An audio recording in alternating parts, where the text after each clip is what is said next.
ناظرین، اگر ہم قرآن پاک کو پڑھتے ہیں اور اگر ہم اس کو صحیح طور پر سمجھتے ہیں تو دیکھیں اللہ رب العزت ہمیں جگہ جگہ ہماری زندگی کو بیان کرتے ہیں، اللہ رب العزت ہماری حالت کو بیان کرتے ہیں۔ اللہ فرماتے ہیں وَلَوْ رُدُّوا لَعَادُوا لِمَا نُهُوا عَنْهُ وَإِنَّهُمْ لَكَاذِبُونَ، کہ اگر کوئی شخص تمنا کرتا ہے کہ مجھے دوبارہ زندگی کی دے دی جائے، دوبارہ میں جو ہے وہ نیک کام کروں گا، دوبارہ میں جو ہے وہ توبہ کروں گا، دوبارہ جو ہے وہ میں اسلام کو اپنا اوڑھنا بچھونا بناؤں گا، اللہ کہتے ہیں یہ شخص جھوٹ بولتا ہے۔ وَلَوْ رُدُّوا لَعَادُوا لِمَا نُهُوا عَنْهُ، اگر ہم اس کو دوبارہ دنیا کے اندر بھیجیں گے،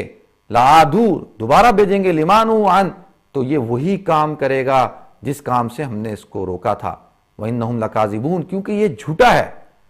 کہ جس شخص کو اللہ رب العزت نے عقل سلیم عطا فرمائی، جس شخص کو اللہ رب العزت نے شعور عطا فرمایا، وہ شخص جو ہے جب سمجھتا ہے، قرآن کو دیکھتا ہے، زندگی کے رات دن کو دیکھتا ہے، غمی خوشی کو دیکھتا ہے، تو وہ سمجھتا ہے کہ میں اس کائنات کے اندر میری زندگی کو تصرف کرنے والی ذات کوئی ہے۔ کبھی اللہ رب العزت کسی انسان کو آزماتے ہیں، خوب مال اور دولت دے کر، اولاد دے کر، آسائشیں دے کر، نعمتیں دے کر، راحتیں دے کر اس کو آزماتے ہیں۔ اللہ دیکھتے ہیں کہ یہ بندہ میری طرف رجوع کرتا ہے نہیں کرتا۔ لیکن ناظرین، ہم میں سے بہت کم لوگ ہوتے ہیں جو نعمتوں کے اندر اللہ کا شکر ادا کرتے ہیں، اور ہم میں سے بہت کم لوگ ہوتے ہیں جو اس وقت کے اندر اللہ کو یاد کرتے ہیں۔ اور کچھ لوگوں کو اللہ رب العزت آزمائش دیتا ہے، کچھ لوگوں کو اللہ رب العزت جو ہے بیماریاں دیتا ہے، آفات کے اندر مبتلا کرتا ہے، مصیبتوں کے اندر مبتلا کرتا ہے، کبھی من حیث القوم مبتلا کرتا ہے، کبھی من حیث الفرد کسی ایک شخص کو مبتلا کرتا ہے، تاکہ اللہ چاہتے ہیں کہ یہ لوگ جو ہے میری طرف رجوع ہوں۔ وَإِنْ أَصَابَكَ حَسَنَةً مِّنَ اللَّهِ فَإِنْ أَصَابَكَ حَسَنَةً مِّنَ اللَّهِ، اگر کوئی نیکی تمہیں جو پہنچتی ہے وہ اللہ کی طرف سے پہنچتی ہے، اچھائی جو پہنچتی ہے وہ اللہ کی طرف سے پہنچتی ہے۔ وَمَنْ أَصَابَكَ سَيِّئَةٍ، اور اگر تمہیں کوئی برائی پہنچتی ہے فَمِن نَفْسِكَ، وہ تمہاری اپنی وجہ سے پہنچتی ہے۔ ناظرین، آج امت مسلمہ انتشار کا شکار ہے، افتراق کا شکار ہے۔ آج ہمارے پاس دنیا کی ہر نعمت ہوتے ہوئے ہمارے اندر چین نہیں، سکون نہیں، اطمینان نہیں، ہوس ہے آگے بڑھنے کی، ہوس ہے دنیا کو جمع کرنے کی۔ کیوں؟ اس وجہ سے کہ آج ہم نے دین کو کامل طور پر اپنی زندگی میں اختیار نہیں کیا۔ قرآن کہتا ہے اگر تم دلوں کا اطمینان چاہتے ہو، اگر تم اپنی زندگی کے اندر سکون چاہتے ہو، اگر تم یہ چاہتے ہو کہ تمہاری نعمتوں کے اندر، تمہاری راحتوں کے اندر تمہیں سکون ملے، تو الا بذکر اللہ تطمئن القلوب، تو جو دلوں کا جو اطمینان ہے وہ دولت جمع کرنے کے اندر نہیں، وہ دنیاوی عیش و عشرت کے اندر، گناہوں کی زندگی گزارنے کے اندر نہیں۔ ناظرین، ہم دیکھتے ہیں کہ دنیا کے اندر بڑے بڑے مالدار لوگ ہیں، بڑے بڑے مشہور و معروف شخصیات ہیں، بڑی بڑی سیلیبریٹیز ہیں، جب ان کو ہم دیکھتے ہیں کہ وہ دین کی طرف رجوع کرتے ہیں، روحانیت کی طرف رجوع کرتے ہیں، جب ان سے سوال پوچھا جاتا ہے تو وہ یہ کہتے ہیں کہ ہم زندگی کے ایک ایسے مقام پر پہنچ جاتے ہیں جہاں پر ہمیں ہر چیز میسر ہوتی ہے، ہم خواہش کرتے ہیں وہ چیز ہمارے سامنے حاضر ہوتی ہے، لیکن جب ہم زندگی کے اس مقام پر پہنچتے ہیں تو ہمارے اندر جو سکون اور جو اطمینان ہونا چاہیے وہ ختم ہو جاتا ہے، فرسٹریشن بڑھنا شروع ہو جاتی ہے۔ زیادہ آپ دیکھتے ہیں کہ لوگ پھر ڈرگ لینا شروع کر دیتے ہیں، الکوہل پینا شروع کر دیتے ہیں، اور عجیب عجیب قسم کے کام کرتے ہیں اپنی جو نفس کو سکون دینے کے لیے۔ ناظرین، اللہ فرماتے ہیں کہ دلوں کا اطمینان، روح کا سکون،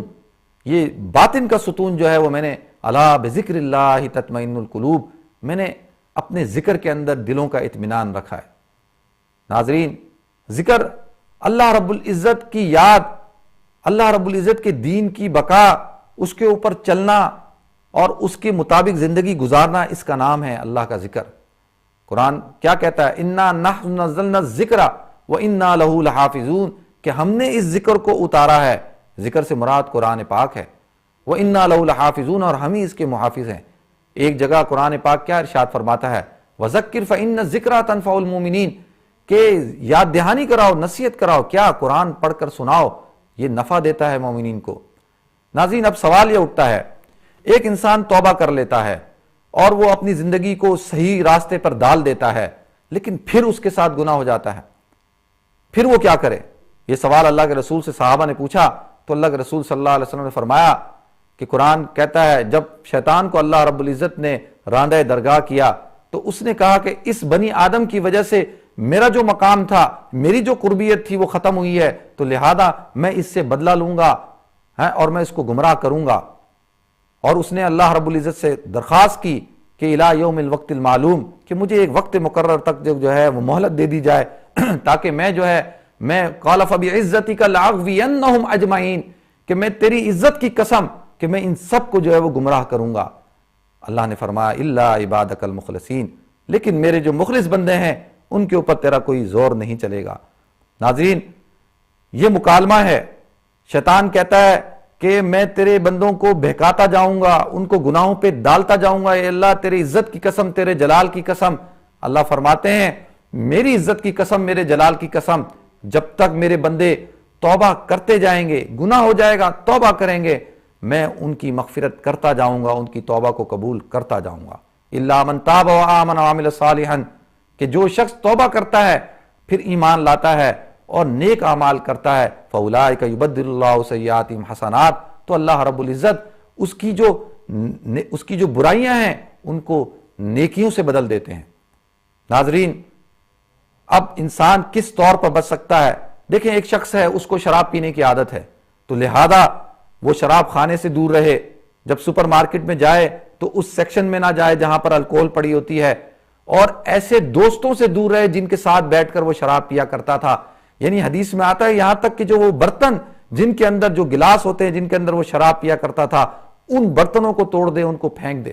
کہیں ایسا نہ ہو کہ شیطان وہ چیزیں دکھا کر اس کو دوبارہ جو ہے وہ گناہ کے اندر مبتلا کر دے۔ اگر کوئی شخص گناہوں سے بچنے کے لیے ایسے دوستوں سے دور رہتا ہے جو اس کو گناہوں کی دعوت دیتے ہیں، تو یہ بھی عبادت ہے۔ اسی طریقے سے اگر کوئی شخص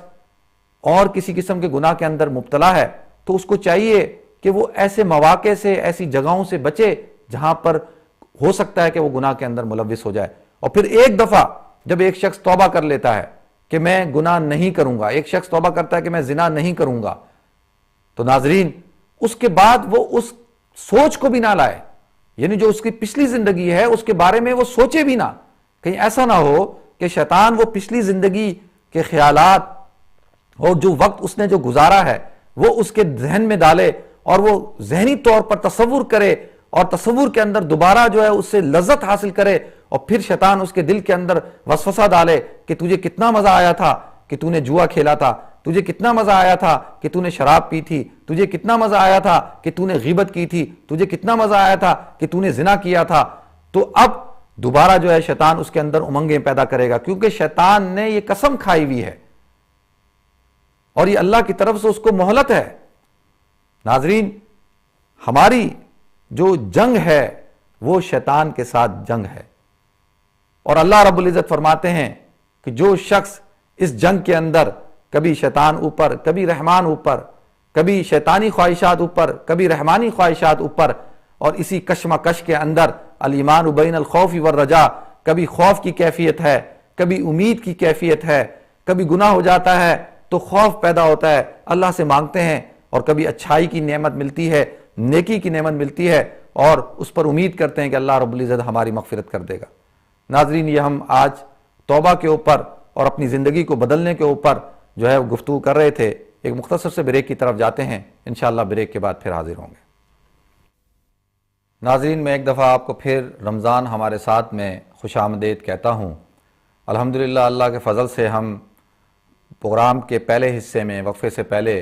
توبہ کے اوپر گفتگو کر رہے تھے کہ ایک انسان، ایک مسلمان کس طرح سے توبہ کر سکتا ہے اور اس کے لیے کیا لوازمات ہیں، کیا شرائط ہیں۔ ایک صحابی اللہ کے رسول صلی اللہ علیہ وسلم کے پاس تشریف لائے اور کہا یا رسول اللہ، مجھے آپ زنا کرنے کی اجازت دے دیجئے۔ ناظرین، اس سوال پر آپ غور فرمائیں۔ اللہ کے رسول صلی اللہ علیہ وسلم جو رحمت للعالمین ہیں، جو اس کائنات کے اندر سب سے افضل، سب سے اعلیٰ، سب سے عرفہ مقام رکھتے ہیں، اور ایک صحابی آتے ہیں کہتے ہیں یا رسول اللہ مجھے زنا کرنے کی اجازت دے دیجئے۔ میں اور آپ تصور کریں کہ اگر مجھ سے یا کسی اور عالم دین سے یا کسی اور شخص سے کوئی شخص آ کر یہ کہے کہ مجھے آپ زنا کرنے کی اجازت دے دیجئے تو ہماری کیا کیفیت ہوگی؟ اللہ کے رسول صلی اللہ علیہ وسلم بہت آرام سے بیٹھے ہیں، صحابہ